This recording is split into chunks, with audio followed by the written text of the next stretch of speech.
사회 초년생 때 모은 돈 2천에서 3천만 원 정도 있을 때 부동산 투자를 시작하려고 하니까 엄청 망설여지더라고요. 목돈을 더 모으고 투자를 해야 되는지, 아니면 2천만 원에서 3천만 원 정도 있는 지금 투자를 시작해야 되는지 결정을 못 하겠더라고요. 그리고 적은 돈으로 시작한다면 어떻게 투자해야 되는지 모르니까 많이 답답하고 힘들었었어요. 그래서 오늘은 모은 돈이 많아야지만 부동산 투자가 가능한지, 그리고 모은 돈이 얼마 없는 사람은 부동산 투자가 불가능한 건지 냉정하게 현실적으로 이야기해 보려고 합니다. 아직도 많은 사람들이 이렇게 이야기하죠. 서울 아파트 평균 가격이 12억이래. 근데 월급 400만 원 벌어서 250만 원씩 저축한다고 해도 1년에 3천만 원밖에 못 모으잖아. 부동산 투자는 돈 있는 사람이나 하는 거야. 이렇게들 많이 이야기를 쉽게 하는데요, 이 생각으로 얼마나 많은 사람들이 부자가 될 기회를 스스로 포기하는지 모르실 거예요. 정확히 얘기하면요, 모은 돈이 많으면 투자하기 더 유리하고요, 모은 돈이 없으면 투자하기 더 불리한 겁니다. 그냥 이게 다예요. 돈 없으면 투자 못한다는 게 아니라는 겁니다. 그러면 뭐가 불리한지, 얼마나 불리한지 그런 걸 예를 들어 볼게요. 자,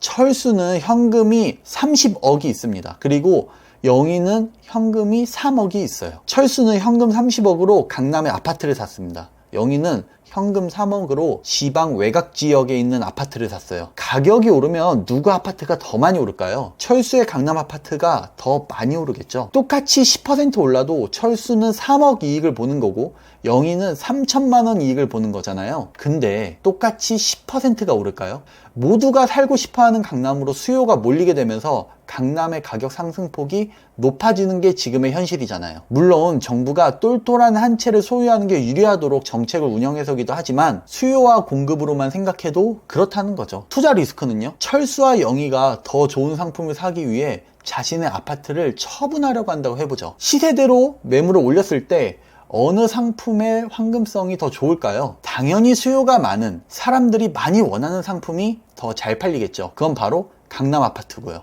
더 우량한 상품을 가지고 있다는 건 솔직히 이익을 볼 때 더 많이 보고 리스크도 상대적으로 더 적다는 게 맞습니다. 반대로 덜 우량한 상품을 찾는 사람은 더 적겠죠. 그 상품을 갖고 싶은 사람이 더 적을 테니까요. 그러니까 모아둔 돈이 없으면 소액으로 투자하면 투자에 불리하단 말은 팩트예요. 근데요, 중요한 현실이 있습니다.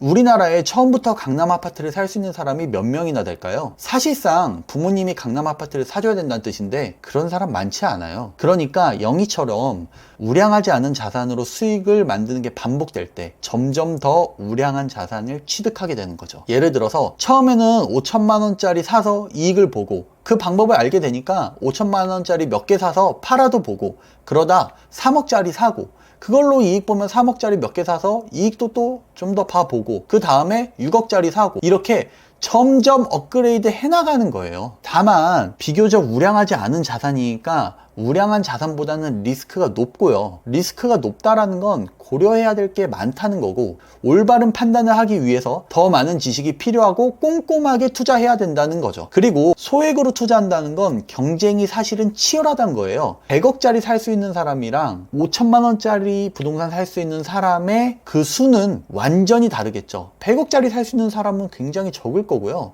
5천만 원짜리 부동산 할 수 있는 사람은 현실적으로 꽤나 많습니다. 그러니까 소액 부동산을 살 때는 나만의 경쟁력, 나만의 무기가 있어야 되는 겁니다. 그냥 부동산 들어가서 소장님이 추천해주는 물건을 매수하기보다는 부동산을 보는 눈도 있고 사는 방법도 경매나 공매같이 기술이 들어가면 더 좋겠죠. 또는 비용을 절감하기 위해서 부동산 지식에 경공매를 합쳤는데 거기에 인테리어까지 병행한다면 더 좋을 거고요. 여기까지 듣고 이런 의문점 가지는 분도 계실 거예요.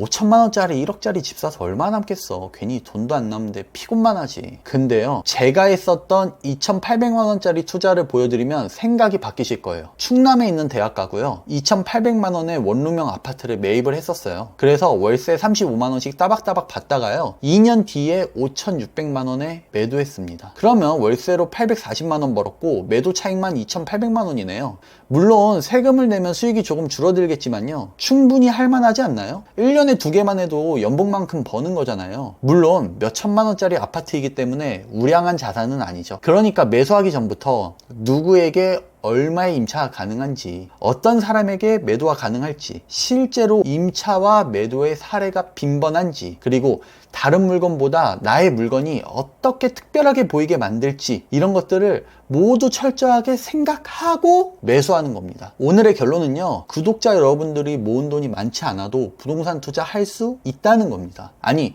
모은 돈이 없다면 부동산 투자를 더 적극적으로 해서 더 빨리 우량한 자산을 취득하도록 노력해야 된다는 거죠. 그리고 소액으로는 우량한 자산을 취득할 수 없으니까 더 많은 지식으로 꼼꼼히 따져서 우량하지 않지만 수익이 나는 자산을 골라내야 되고요. 그러려면 부동산을 보는 눈도 있어야 되고, 부동산을 매수하는 방식도 경공매처럼 다양하게 알아야 되고, 인테리어도 적극적으로 하면 좋죠. 오늘 부동산 투자에 대해서 더 알아보고 싶은 생각이 드셨나요? 그러면 오늘 서점에 가서 마음에 드는 책을 읽어보시는 것도 좋을 것 같고요. 제 유튜브도 구독, 좋아요 해주시면 일주일에 한 개씩 부동산 투자에 도움이 되는 영상을 올리고 있으니까 참고하기 좋으실 거예요. 오늘도 저와 시간 보내주셔서 감사합니다.